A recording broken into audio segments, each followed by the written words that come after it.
Quand Dieu te parle à travers l'univers, arrête un instant, respire. Ce que tu appelles hasard n'est pas un hasard.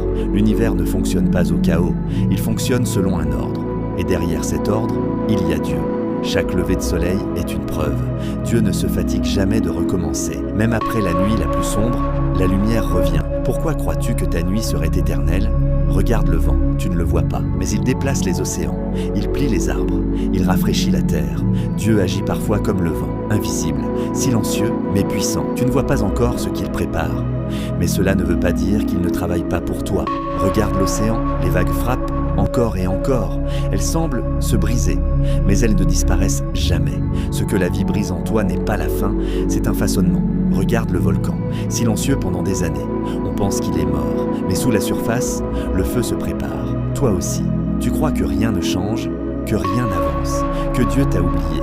Mais sous la surface, il construit ta force, il construit ton caractère, il construit ton moment. Les animaux ne doutent pas de leur instinct. Ils avancent parce qu'ils savent qu'ils sont faits pour survivre. Et toi, tu as été créé avec une mission. Tu n'es pas né par accident, tu n'es pas ici par erreur, tu n'es pas trop pauvre, tu n'es pas trop faible, tu n'es pas trop tard. Dieu ne crée pas sans intention. Les tempêtes ne viennent pas pour te détruire.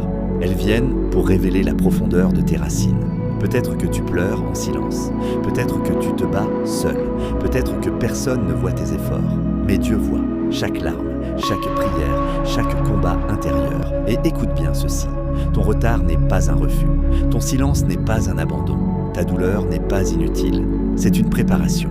Un jour, tu regarderas en arrière et tu comprendras que tout ce qui te brisait était en train de te construire. L'univers n'est pas contre toi, il travaille pour toi. Et Dieu ne termine jamais une histoire sans la transformer en témoignage.